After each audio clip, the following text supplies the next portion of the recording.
Welcome, icons and future icons, to our every other week webinar series that we do. Gang, it's free of charge. Just engage, plug in. See, every other week we identify a topic, or we identify somebody who I perceive to be an icon in real estate sales. And I interview them. In fact, with John Murdoch, our special guest today, John and I have had the pleasure of coaching together for years. And I got to tell you, this young man has just crushed it with everything that he does. You're going to understand how he thinks by the end of today's webinar. And it's really quite remarkable because it's all about scalability in John's mind. It's like, it's not me, right? It's who, not you, right, John? It's who, not how. And what he's done is he's added significant line extensions to his real estate sales team that enables him to just ring it out. We're also going to get into this theory of bundling some of your services together to allow them to maybe save a little bit of money in the process. And it creates a massive point of differentiation. Now, before we introduce John, I just want to introduce some of our other icons and allow them to kind of introduce themselves, let you get to know them just a little bit. Before I do that though, just real quick, here's what I want you to do. Go to Facebook, seriously, go to Facebook, look up Icon Producers. It's a private group. It's only for like-minded realtors who choose to just crush it with their real estate careers. Go ahead and request access to that. Again, it's a private group. We'll approve you, okay, after we vet you a little bit. Yet you can come into this group, you can send and receive referrals, ask questions. You're going to receive training. We're also going to notify you of what our next webinar series is going to look like and who's going to be the guest and what the topic matter is going to be. Speaking of which, 2 weeks from today, we're going to dive into business planning methodology that will provide you with significant clarity to the actions, the strategies, the tactics that you should implement and deploy immediately in your business model to just blow it up in 2022. So I encourage you to go back to iconproducers.com, register for that webinar. It will be up later this afternoon with our guests and our panelists and everything else. So without any further delay, I'm going to start with you, Sandy Miller. Introduce yourself real quick to our audience. Go ahead. I'm Sandy Miller, and I've been in the industry for probably over 40 years personally, but 15 years as an agent. I had my own brokerage for 8 years until I found EXP, and I changed brokerages, and I've never looked back. It's been wonderful. My bottom line increased the first year just by joining because of my costs that it helped save.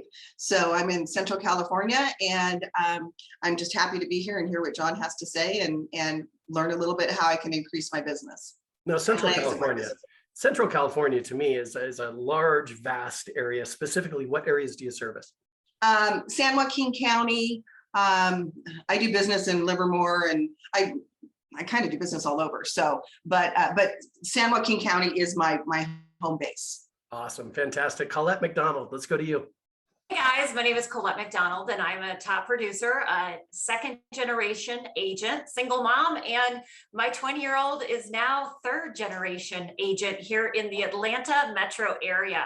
And I've been a top producing agent as well as coach, but I really focus a lot of pouring into my agents here in the Atlanta market. I've changed my team model over the last 3 years from one of sharing commissions to now sharing my business with the agents that are on my team in the Atlanta market.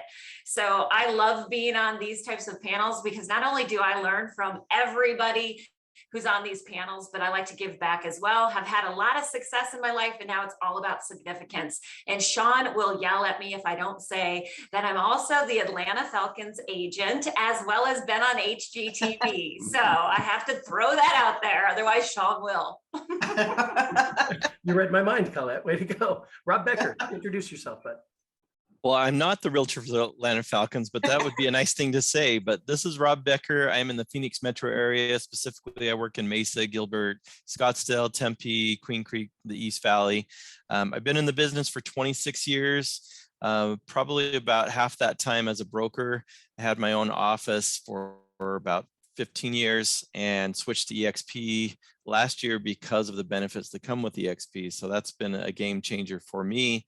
I'm a multi-million-dollar producer, of course, and but man, we can all learn every day, and that's why we're here today. That's exactly right, Rob. Way to go, man. Sean Policino. Thank you very much for having me here. I'm really excited to listen to John, and I'd say since coming to EXP after being with Keller Williams for 16 years, I've really kind of changed my the way I look at my real estate license and how many different ways I can make money. And that's why I'm really excited to hear what John has to say. I've been a coach. I'm a coach now with Icon Coaching. I've been with Keller Williams for 16 years. Recently came to EXP, but I was a team leader with Keller Williams, a productivity coach. Personally, I sell about between 30 and 40 homes a year. So I'm also in production. I do have a small team in Los Angeles and also in the Dallas area. And I'm just really excited. Thank you for being here. That's awesome. I'm so glad you're all here. So guys, I trust that you know where they're located. If you're looking for great agents to send your referrals to, seriously, I couldn't handpick. Well, in fact, I did today. I handpicked these people to put in front of you. And last and certainly not least, Mr. John Murdoch, introduce yourself, brother. Absolutely. Well, first off, thanks for being here. I love being on panels like this because it also challenges me, right? You know, when you get up here, you share. It also challenges me based on the questions that you guys ask. So I love doing this. So I've been in real estate since 2013. Slowly built my business, right? Put on my bootstraps, cold calling, built a business, and slowly over time was able to handpick the right people. So last year we did, 42 million in sales. This year we're actually year to date so far, close pen, we're at 45. And then we've launched other businesses, launched mortgage, have property management, got insurance. So we're kind of, in that stage of just scaling, right? Scaling with the right people. So happy to be here. Awesome, John. Awesome. Like, as I said, John and I have had the pleasure of coaching together for at least, what has it been, 3 years? And I've watched his growth. I've watched him just take step after step after step. And today we're going to kind of rewind the tape and we're going to go back to when John didn't have all these ancillary businesses, didn't have these line extensions, didn't have money coming in from every direction you could possibly think about. And we're going to go through an evolution of what John's been through, so that you two can learn from that to really ring it out with every transaction that you guys are doing. Okay. So John, let's kind of rewind the tape. You're brand new to real estate, right? Brand new. And you were like mid-20s at the time, right? Young kid. Yeah. I was 23 when I got in. 23 years old. So let's go back there. What did you do to find success? And was it immediate? Did it take you some time? Did it take tenacity? Talk to me. So basically, man, when I got in real estate, expireds for sale by owners, right? Getting lists, calling them. So I was cold calling, right? Every single day. And it's hilarious, right? Because like I was busting my butt doing that. And then guess where my first sale came from? Here. You knew. It was a friend. It was a friend. I'm like, yeah, what is this, right? So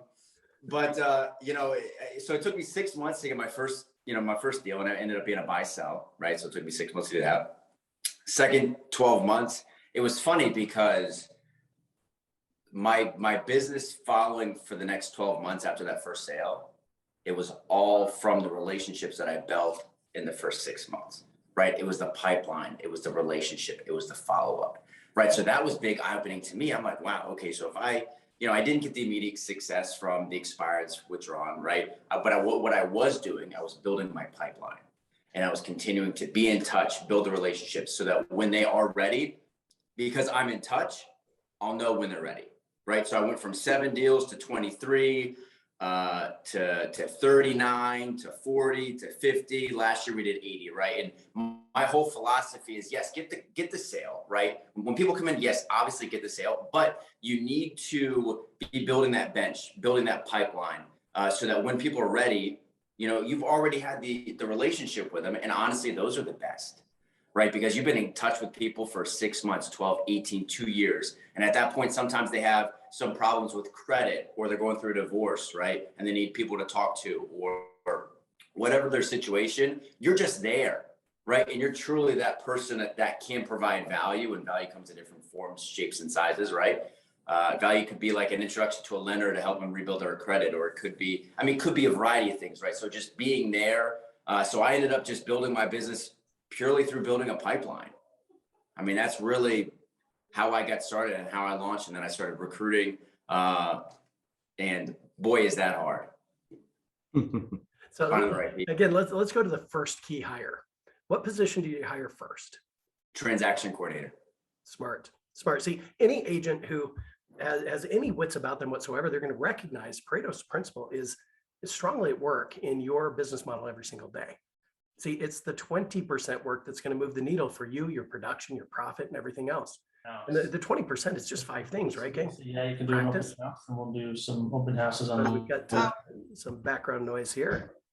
Looks like somebody logged in under Rob Becker. That's interesting. All right. So, Yeah, I think I sent the link to Jeff.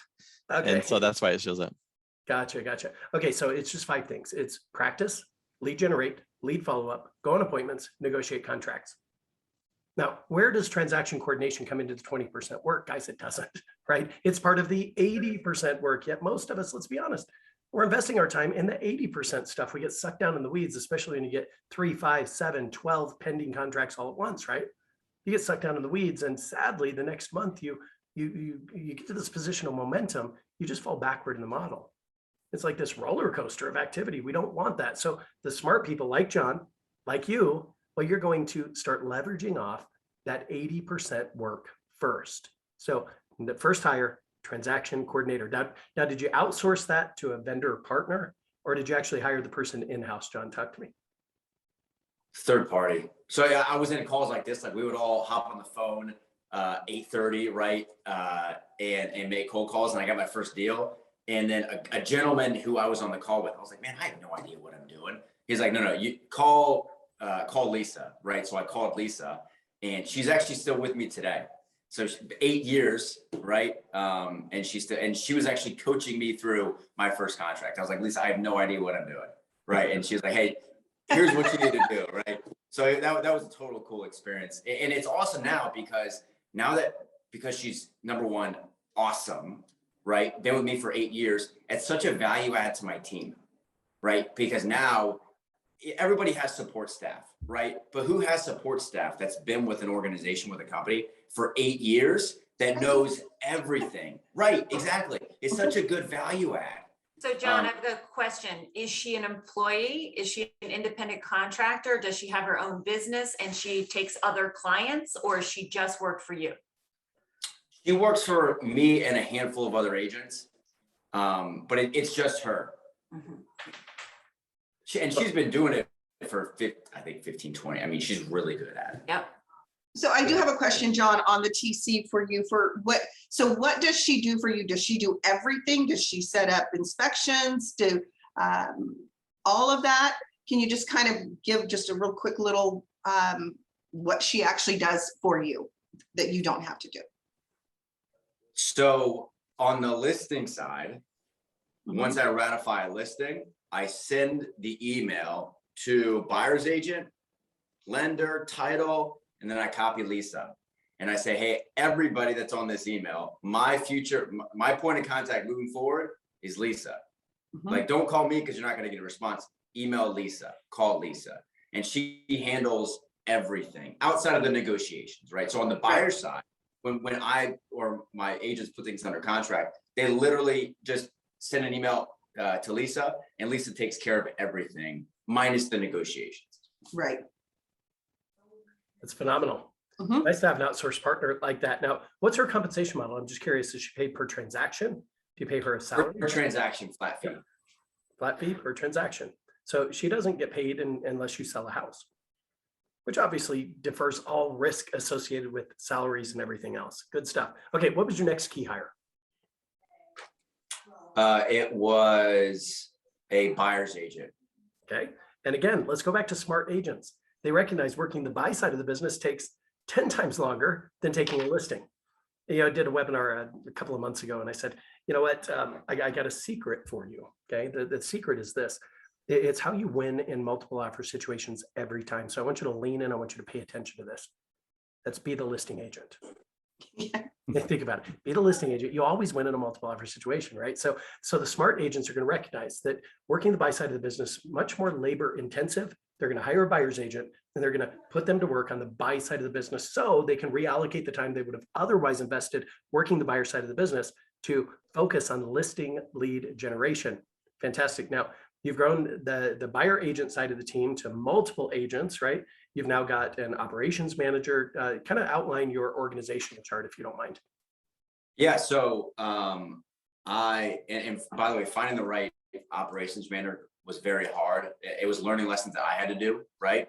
But I have an operations manager who basically oversees. We now have a listing manager transaction coordinator. We have virtual assistant, have a runner, so signs, lock boxes. She basically oversees all of that.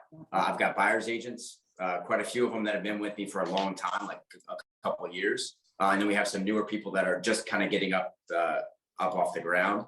And then I have 3 inside sales agents. 2 are located in other states. One of them is here. So they're in Florida, South Carolina, and then here. But yes, and that's been a struggle also, right? Finding the right inside sales agent. But that's what our real estate organization looks like right now. Yeah. So several years ago, John, I told you, you're no longer a real estate agent. You're a recruiter.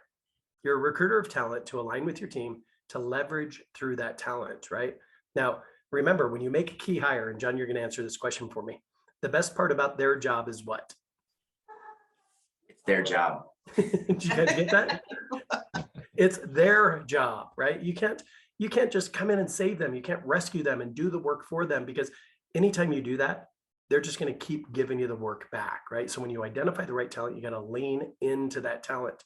Now, today's webinar, it's all about adding line extensions to your current income streams. So John, let's kind of dive into that. Before we do that though, let's do a quick reset. Again, here's what I want you guys to do. Go to Facebook, go to Icon Producers, the private Facebook group, make application to join our community, where we're just going to pour into you. We're going to show you how to sell more real estate, make more money, live the life that you deserve to live. Okay. So back to the line extensions, John. So you're doing a real estate team, right? You're plugging away, you're crushing it. You're making all these commission dollars. And yet there's something that's kind of pulling you, saying, wait a minute, I keep referring business over to the lender, to the title company, to my insurance agent. What is it that caused you to say, hey, I want to own that. I want to dominate that part of the business as well? So there were a couple things that happened, right? It wasn't like one big thing, but it was a couple things. Number one, it was, I think every team owner experiences this. You have, I think sometimes owning a team, people pump it up a little bit more than what it actually is, right? You have these great months, right? 6-figure plus months, right? And you're like on a high, and that's what everybody sees, right? But no one sees the loss. No one sees the months where your team doesn't produce, and that falls on you, right? And so I had quite a few of those months. I'm like, well, I just made it over here, but then it like, this other month it's gone, right? And so that was happening. And then there were several instances to where, we bust our butt to build these relationships, to prospect, to get in front of customers and so on and so forth. And there were a couple clients, no fault to my lender that I was working with. I would sell them a house, right? They buy, and then, in 6 months he'd refinance, right? And then another year, rates dropped again, so he refinanced again. I'm like, man, he's doing great. Right. And he just keep boom, boom, boom, boom. But then we have to wait for the next 6 months. Or no, I'm sorry, the next 6 years, right? Or 7 or 8 or 10 or 12, right? Yep. Yeah. So the biggest thing I learned is listings are leverage to your real estate team. That's how your team thrives. If you can capture the buy side of the business correctly, that's how you can build wealth outside. But I feel like so many people miss that opportunity because it's all listing, which you need for your business. But if you have bigger sight, and you can see the opportunity, that's where it. So Sean, I don't know if you remember this. I was going back through my calendar before this meeting, and I was like, how long did it actually take me? Man, so I think everybody wants to have these line extensions, right? I was in Austin for a big conference back in 2019. Okay. I looked at the dates here. Okay. Now, Sean, I don't know if you remember this. At the meeting, right? We met face to face, and I'm like, Sean, I need some help. And you're like, okay, well, what do you need help with? And I'm like, we're trying to figure this out. Like, Sean's trying to figure out my big why, and I was struggling with it, right? And he's like, well, what can you do? I'm like, well, I could get a mortgage, I could do title, I could do insurance. And he's like, well, what do you want to do first? And I was like, I think I said title. And he said, I think you should do mortgage. I was like, okay, well, what do we do? And he's like, well, do this. So he gave me action items. He's like, hey, I need you to do this, right? And so I met with Sean August of 2019, and I finally got approved to launch my own mortgage company April of 2021, which is 20 months. Took me 20 months to do this. However, what I learned is that I did a lot of things that didn't matter.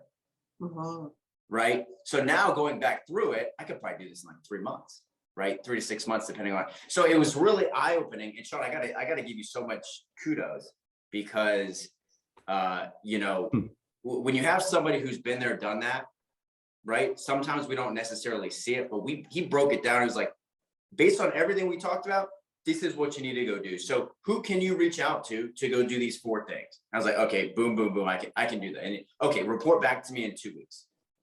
Right. And so just having those bite-sized chunks to say, hey, here's my goal. But most people don't know what those starting place is, right? If you go to launch these ancillary businesses, where do you even start? Right. So I got to give you a bunch of kudos. Well, thank you. I That's wouldn't very be where kind. I was if it wasn't for that. Bottom line is, brother, you did the work. There's no doubt about that. Right. Yet I'm honored to be able to kind of guide those footsteps as you do it. So fantastic, man. So you launched April of 2021. At what point did it become profitable? May. Do you hear that? Wow. Good answer. So let's get into the numbers real quick. So you launch in April, you start capturing other business you couldn't capture otherwise, by the way. Refinances, right? Purchase business from other agents and everything else. You're profitable within 60 days. And get into the numbers with me. What was your first month in net profit from launching your mortgage company?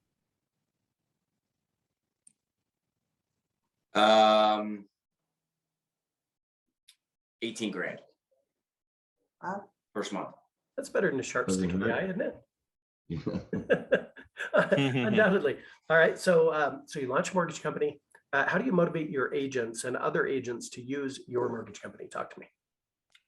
So I don't promote it as my mortgage company, right? I have somebody who's running it for me that I've known for a very, very long time. Key point, right? Know the gentleman for 6 years. And so he's running it. He's the owner operator. And so it helps because we set our own margins, right? And so, and this is, my new vantage point is as agents, we don't know much as far as rates, right? Everybody's about the same, at least in my opinion, from my vantage point, everybody's about the same. Might beat them an eighth or a quarter of a point, but everybody's about the same, right? And then you get better service, depending on what relationship and who's doing it, right?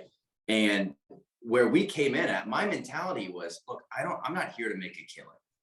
I'm here to help not only our agents, but our buyers.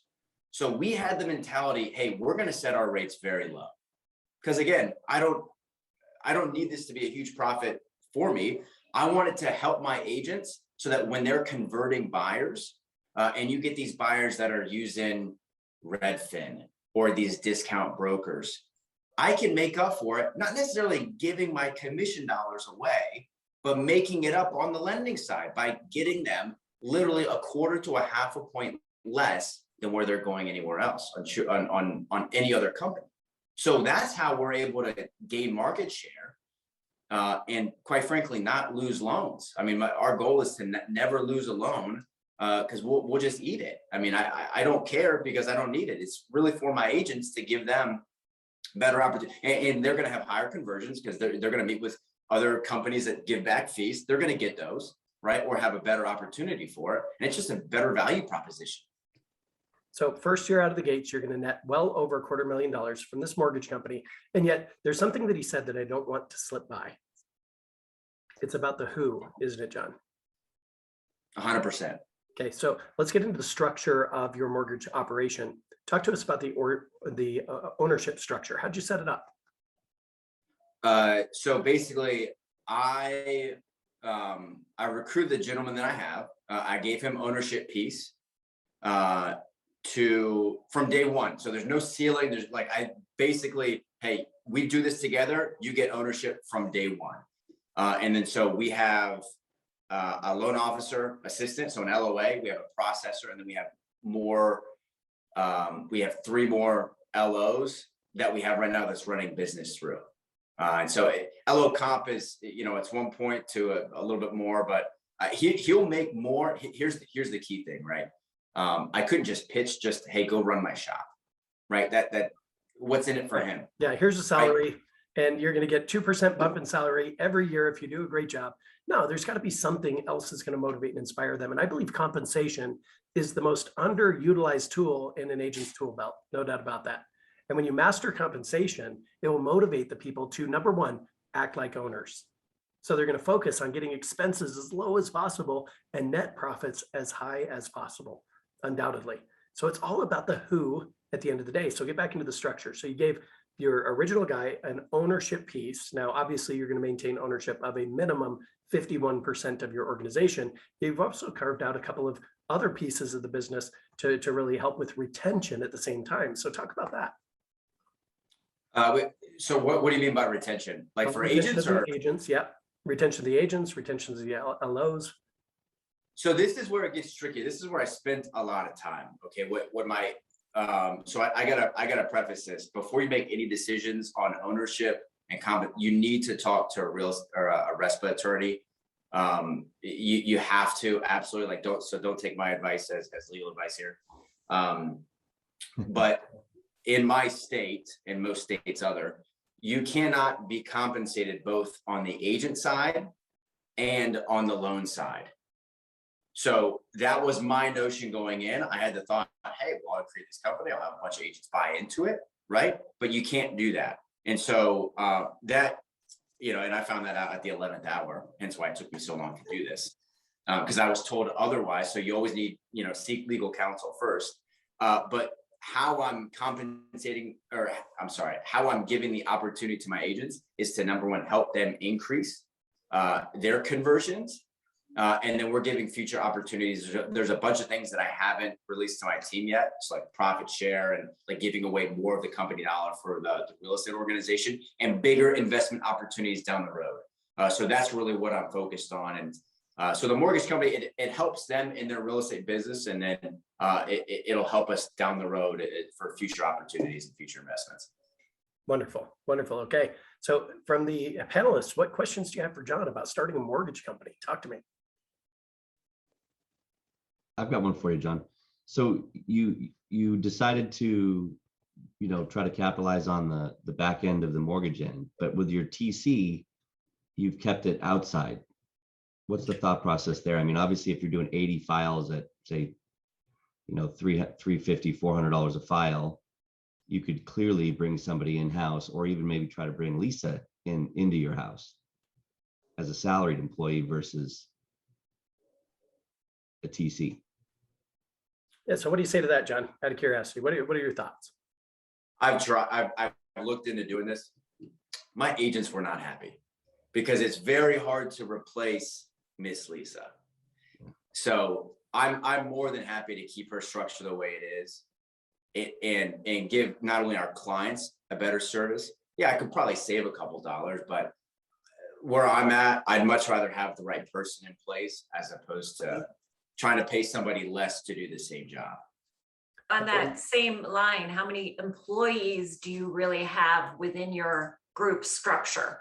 Do you have any real employees, or do you make them independent contractors for liability purposes? Good question. I'm doing a quick tally right now. I have, on the real estate side of the business, we have 5 employees. So operations manager, listing manager, 3 inside sales. And then everybody else is 1099. It's like TC, agents, runner, photographer, 1099. Makes total sense. All right. Any other questions from the panelists? I do have a question. This isn't on the lending side. It's more on the runner side. I like that term, and I have somebody in mind to be my runner now that you've said that, because I couldn't figure out the right name for them. So what do they do for you, and how do you compensate your runners? Runner, we paid $10 an hour plus 55 cents a mile. I believe that's what our current structure is. Okay. He does literally whenever, like, he'll check on properties on a weekly basis. He'll go shovel snow sometimes. Like when it snows a lot, he'll just go shovel the snows for our listings. He'll check on vacant listings. He'll put up signs, lock boxes. He'll do walkthroughs for us sometimes if needed. Are they a licensed agent? They're a licensed No, agent? no, I'm sorry, walk through on vacant properties if we need to take pictures. Oh, got He's it. not Okay. doing any real estate. So not a licensed agent, just, Correct, yeah, he's not licensed. okay, okay. Hey, you know what Just else you can odds do? and- You know what else you can do, Sandy? Here's a tip that Sean and I will give you. Just have a couple kids and then just train them to do that. I have 4 grandkids. They're almost there. They're almost Get those there. grandchildren, Yeah. right, Sean? Yeah, absolutely. Absolutely. Okay. So you added a mortgage company. Now you stumbled upon a business for sale. This is State Farm book of business, right? Talk to us about this. Oh, interesting. So I'm sitting in it right now. It was funny, you know, where it's, with this whole mortgage thing was taking 20 months, right? I'm like, oh my gosh, if all these things take 20 months, like I'm gonna be dead before I do that, right? That's like what's going through my head. So I was like, okay, well, I'm working on mortgage, right? Well, what else can I tee up? Not get into the weeds, but what else can I tee up? And I was like, well, every loan needs insurance. So it just seems a good fit. And so in March or April of this year, I just started, you know what, let me go look at other businesses up. And I talked to another gentleman. He said, hey, the fastest way I built my business is I bought them. I was like, that's interesting. So then I started looking at other businesses for sale, came across it's an Allstate agency. Sorry. And so when I wasn't quite ready, right? Keep in mind, I'm like, hey, what's the next step moving forward? Well, once I got into the weeds of it, turns out with coronavirus and the SBA, they're giving away a whole lot of free money to help stimulate the economy, help business owners, a lot of bells and whistles. So when I heard that and I saw this book of business up for sale, I looked, you know, back and forth on it, chatted with Sean, chatted with a couple other people. I'm like, wow, this makes all the sense in the world. So I literally just closed on it the beginning of this month. And so I'm down here, you know, probably twice a week right now. And then guess what? I found the right person to run the insurance side for me, who's been in the business for a decade. It was a referral from somebody who helped me get into this, right? So it's all about having the right people in place and have the compensation there. You have to have the compensation aligned, because I think the biggest thing that gives me the greatest pleasure in doing this is that person wouldn't have had this opportunity unless it wasn't for myself putting it together, right? That's how I can kind of give back and give them a phenomenal opportunity and a great career. No doubt. So the compensation for this individual is that of a salary plus what we call net profits interest, right? Do you want to talk a little bit about that? Or I can, yeah. So yeah, base salary, a draw against commissions, and then there's bonuses in the insurance world based on premiums and how much you grow the book of business. So a percentage of the bonus, and then once we hit a certain point, there'll be net profits interest of a ceiling. Once we grow it above that point. Okay, so let me just quickly break that down for you. Net profits interest means that the individual is not going to receive any bonus up to what we'd establish as a floor. So let's use round numbers because I love round numbers. Okay, let's just say that the business owner is going to retain the first $100,000 in net income. That's after all expenses, all commissions, and everything else. That becomes the floor. Okay, now once the floor is exceeded, then the individual that you hire gets a percentage of net dollars to the organization. Again, after all expenses, all commissions paid, everything else, they're going to get a percentage of every dollar above 100,000. So undoubtedly that motivates an individual to make sure that they keep expenses as low as possible, net profits as high as possible, and they're going to focus on growing that business. I mean, let's say you could grow it from $100,000 net after all expenses up to 1.1 million net after all expenses, and you're getting 20% of every net dollar above 100,000. Now the business owner's really happy because they get the first 100,000, right? And then they're going to get 80 cents of every dollar above the floor. And in this case, an extra 800,000. You know, the employee's really happy because they get this bonus beyond their salary and other commission structures and everything else of 200 grand. By the way, net profits interest is an annual distribution of net profit, and it's done after you've closed out the books from the previous calendar year. So you distribute this somewhere around April 1st. Now think about that. The individual's already gotten another full quarter, 3 months under their belt of production, and then they get the bonus. They're not going to leave you because they've already built up another 3 months to where their next year's bonus, right? Now they must be employed at the time of distribution. So it's a retention strategy. You know, you report to them on a monthly basis. Hey, look what the net profits interest is looking like. Looks like in April, you're going to, I mean, if we keep the same trajectory, you're going to get a bonus of $150,000 April 1st. Guys, that will motivate them. Even in the worst of times, they have a bad week, they have a bad month, they have a bad quarter. They're not going to leave you. Why? Because of net profits interest compensation. Plus, I would encourage you all to give them a 5-year vesting period. Meaning if they stay with you for 5 years, they're vested in that net profits interest percentage above the floor for the rest of their lives, or as long as your company remains profitable. So after 5 years, they can say, you know what, I'm tired, I'm burned out. And by the way, I can live on 200,000 per year. I'm going to resign. Now, before they resign, they must, number one, identify their replacement, train their replacement, right? And once they hire that replacement, they've now put a ceiling on their net profits interest distribution. So they get from, let's say they built it to a 1.1 million, right? They're going to get 20% of every dollar above 100,000 up to 1.1 million. The moment they quit, they put a ceiling on that net profits interest distribution. And we go to their replacement and say, we're going to offer you the same deal. You're going to get 20% of any net dollar above 1.1 million. Now, who built it, by the way? Who built it in this example? I mean, was it John? The employee. No, it was the employee. Exactly. So you treat them like an owner. They act like an owner, yet they have no stock, equity, or ownership within your organization. So guys, this is a great way to motivate individuals to really act like owners and blow this thing up with you and for you. I think the cool point, sorry, Sean, didn't mean to interrupt. I think the cool point about that is not that many owners offer that to their key people. That's right. Right? Not that, so who has the opportunity to say, hey, you know, Mr. Owner, you just stay over there. Let me do my thing. Right? I don't have any expenses, nothing. Let me just do my thing and grow this. And by the way, you're going to give me a percentage of ownership for it down the road. Like who else offers that? I think it's such a phenomenal tool. It truly is, truly is. And also you'd mentioned profit share. Profit share is something very similar, where you establish a floor and you say, okay, every single person who's aligned with my organization, they're going to get a percentage of net profit above this floor.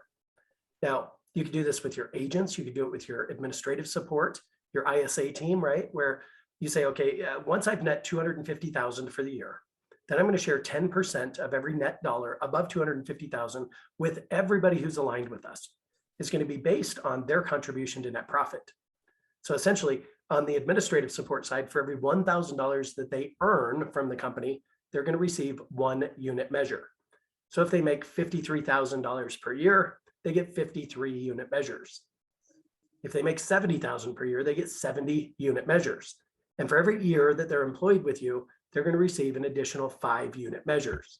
You guys tracking with me on this? Yes. Now, salespeople on the team, for every $1,000 that they contribute to the gross income of the organization, they would receive 1 unit measure.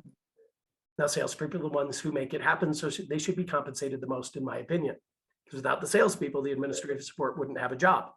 That's right. Okay, so you need to compensate them appropriately. So for every 1,000 in gross commission income that they bring to the team, you give them 1 unit measure.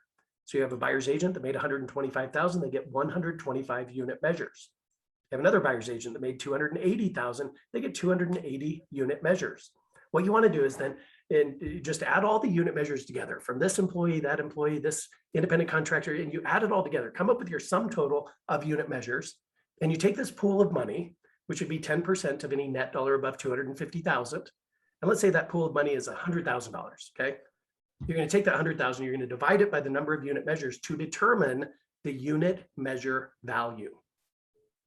Once you understand the unit measure value, then you say, okay, you've got 73 unit measures, 73 times the unit measure value. This is the portion of this money that you get. This is how we share the profit. You have 280 unit measures, 280 times the unit measure number. This is the bonus that you get.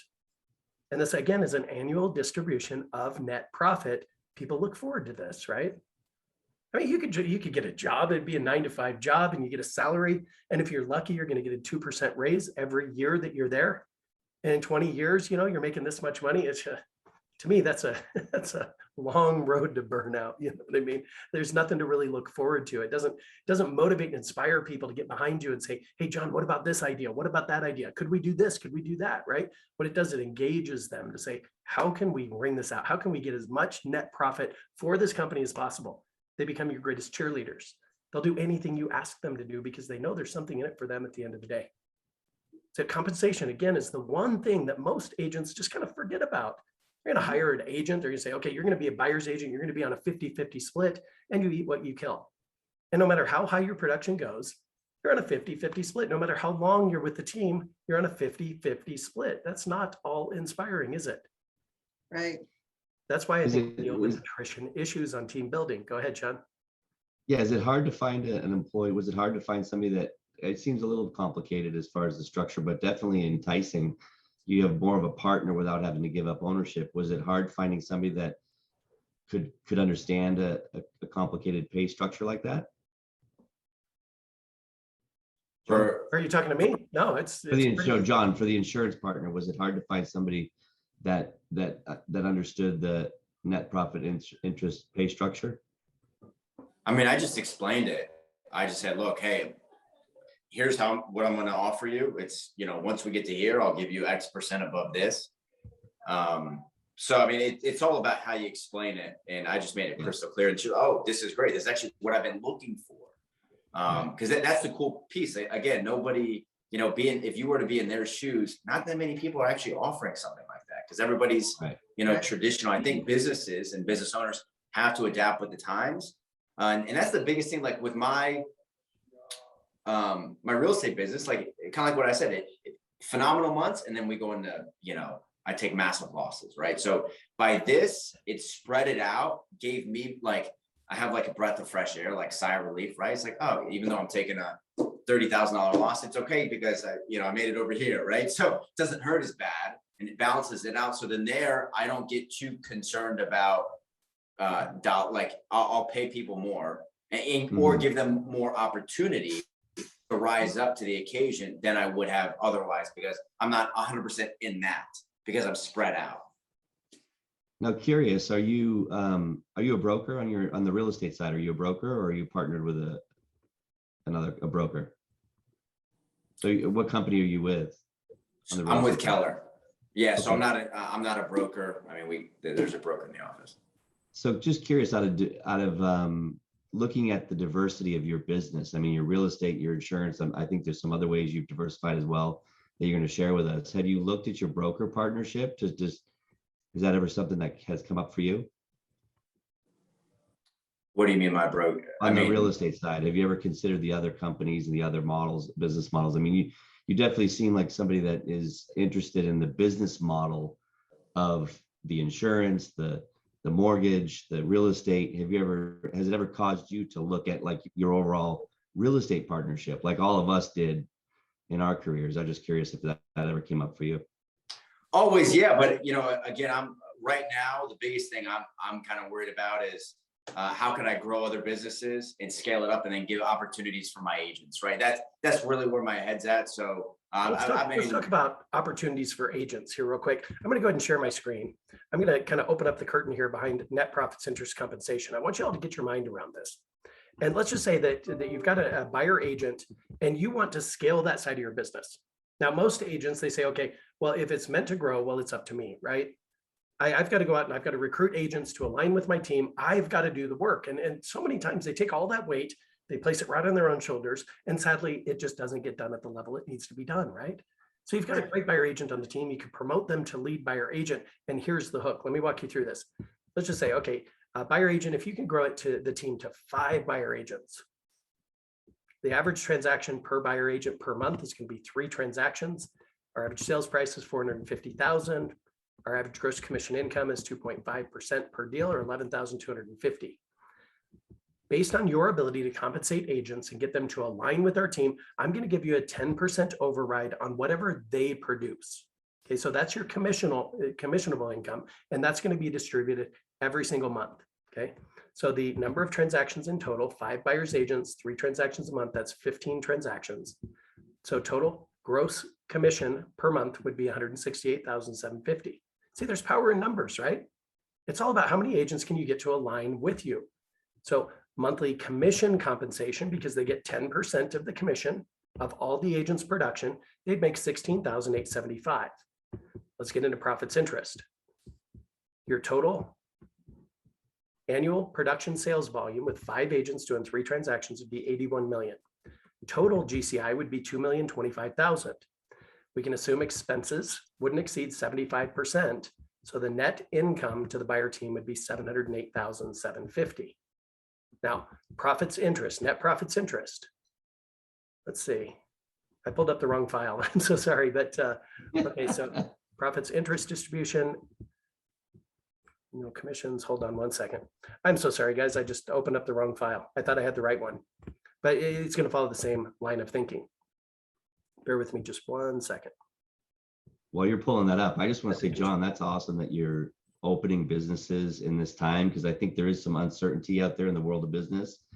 And you took COVID and just capitalized on, you know, the sale of somebody's insurance company. And was there any fear around that for you? I mean, when I had to do a personal guarantee and try to convince my wife, yeah, there was a little bit of fear. But you know, when you shift your thinking, right, to not only look, you know, it's very easy to become a millionaire on, you know, on an Excel spreadsheet, right? You just kind of map it out. But when you change your thinking to, hey, how can I be in business with the right people? Kind of like what we talked about at the very beginning. If you can find the right person, because that right person isn't necessarily going to be the person that's going to want to build it from scratch, right? They want to take what you have and then scale it. So when you focus your mindset on, hey, how can I got this big world. So how can I create this phenomenal world and this massive opportunity for this one person where they'll probably earn more. Like, for example, my loan officer is going to earn more with me his first year than he did at his other company, just because the opportunity that I had, because I structured it a certain way. So it's phenomenal for him. He didn't take a massive, I mean, there was like a 30-day period between him switching organizations and getting some flack for that. But he'll earn more in 12 months than he did at his previous company in 12 months, even in COVID with the refinance bill.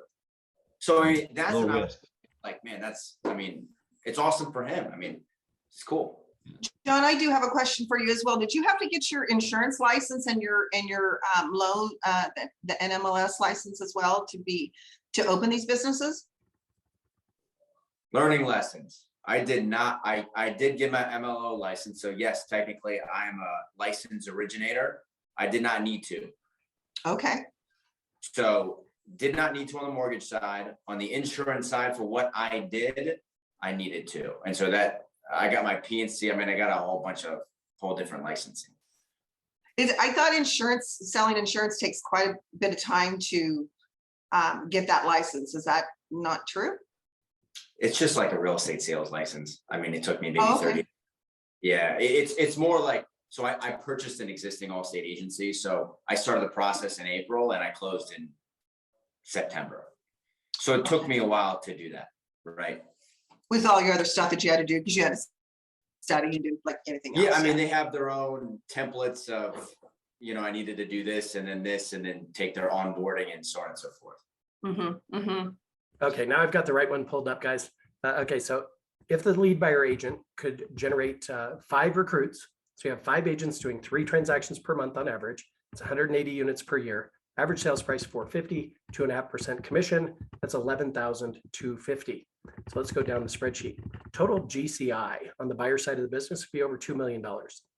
The director of sales here, or lead buyer agent, excuse me, director of sales as well. The commissionable income would be $60,750. Nope, forgive me. Okay, I pulled up the wrong spreadsheet again. Gosh, darn it. I wasn't prepared for that. I thought I could do something just that fast. Hey, you're human, Sean. Shoot. So while you're pulling up the right spreadsheet, I've got a question for you, John, and you can answer it in percentages, but how much do you bring home? And how much did you increase your personal wealth over the last 12 months?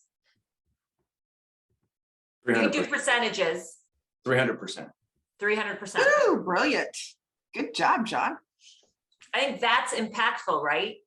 Because I'm sitting here just like about to drool over all the work you've done over the last, and you're like going, I'm 52. I don't want to work that hard. So it's a lot in setting it up. It's a lot in trying to fit. That's why it took me 20 months, honestly, because I'm like, okay, well, I got to go talk to this person. And then that person had this, right? So then I went over here and then I got my MLO license, right? And that took me, 60 days. And I was, nights and weekends, and I got 3 kids back at home, right? So hard, challenging. And then I went over here and then I tried to structure it a certain way. And then that didn't work. So then I had to go hire, talk to different attorneys to go back to do it. And then at the 11th hour, I'm like, oh, you can't structure it this way because you can't be paid twice, right? So I had to shift how I structured everything and then go back, and then I got it launched, right? So a lot of learning lessons. But I think there's something there. And Sean and I were talking, Sean's like, how can you help other people, right? Can you do like group coaching? Can you do one-on-one? And I'm like, well, I could probably do group coaching. Is that going to be effective? It might or may not, because to do something like this, you need to be in the weeds, right? You need like somebody to say, hey, here's what I did, right? Here's who I talked to. Here's a pro forma for the financials. Here's estimated expenses. Here's what the organizational chart should look like. Here's when you need to start hiring. Here's who you need to have day one. And then here's who you need to have, 3 months in, right? Because it's going to be different because you don't want to front load too much. Here's what it is. And I feel like that needs to be more, I could do it on a group coaching setting, but I think it's going to be more of a one-on-one basis. So Sean, if you're okay with that, you're basically pushing me to do this. And so I think what I'm able to do right now is I'm offering one-on-one coaching. It's going to be, I'm pretty busy right now. So like probably only going to be like 5 or 10 people that I can do this with. But basically what I'll do with this, so if you're interested, feel free to reach out to me. Email is john@cityscapemetro.com. It's like landscape, but cityscapemetro.com. And what we'll do is we'll walk you through kind of like exactly what I said, right? How I structured the application process, how much capital you need, who you need to talk to, hiring, when to start, who to hire, compensation plans, not only for the person that's going to be running it for you, but then also for other loan officers that you bring on, how to pay them, the staff, how to pay your staff, whether you do bonuses on basis points or whether it's a salary. And then, all that should be done. You should be able to do it. Again, I'd say 3 to 4 months. It shouldn't take you 20. You should be able to do that 3 to 4 months. And I spent a whole lot of money getting it up and going. It shouldn't cost you all that much compared to what I spent. So you can kind of learn from my experiences, and then helping you set up the operating agreement, like doing it right and getting in touch with the attorneys that did that. So we talk about hiring people with experience. Again, same thing. When you go to hire these people, make sure that they've done what you are looking to do, or else you'll be spinning your wheels, kind of like I did. Exactly. Yeah, right. you learn so much. I'm sorry. Go ahead. All right. Well, the third time's a charm, right? Yeah. All right. So again, back up at the top. Okay. So we've got agent count, 5 agents. You've got 3 transactions per month, 180, average sales price 450, 2.5% commission. Total gross commission income would be over 2 million. Now the lead buyer agent, or if you choose to call him a director of sales, would make 202,500. That's a 10% override on the agent's production. Now your expenses should not exceed 70%.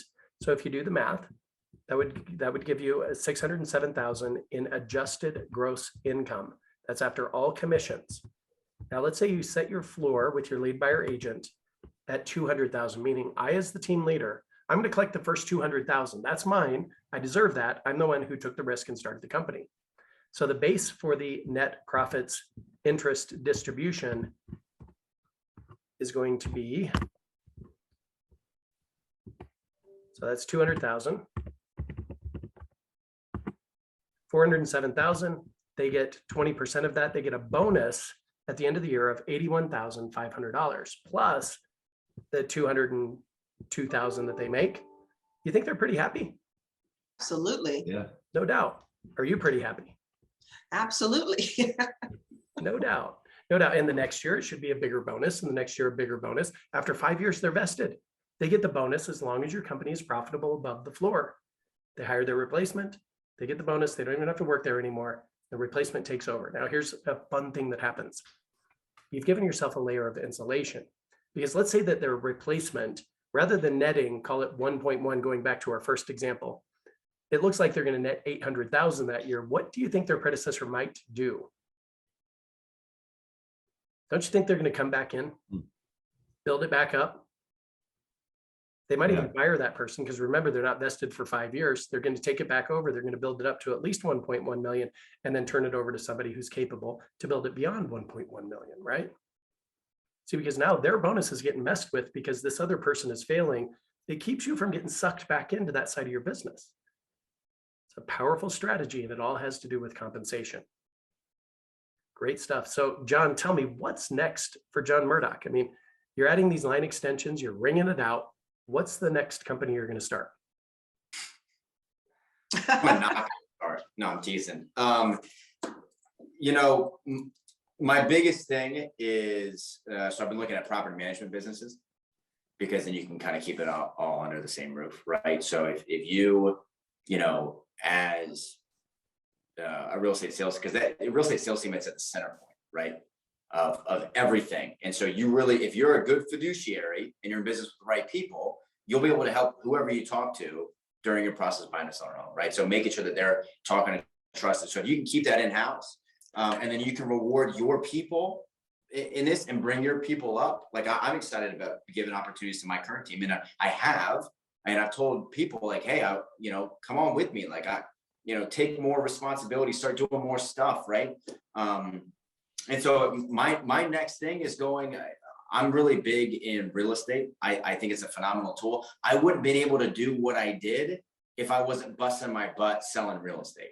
And so real estate's where it started. I'm not forgetting that. Like that's always going to be my home. So I'm staying, like my goal is to go into bigger apartment buildings, leverage what I'm doing, buy them, but then turn around and give true tangible investments back to people on my team, in our database, investors that we work with, and help them get better returns. So that when you're making, if you're a real estate salesperson on my team and you're earning a great income, keep some of that income and then invest it into an apartment building. Mhm. Yeah, great stuff. Okay, so last thing I want to talk about, we've got 2 minutes left. You're bundling these things together to help your clients, your prospects, save more money. So talk to me about that and how you're structuring that.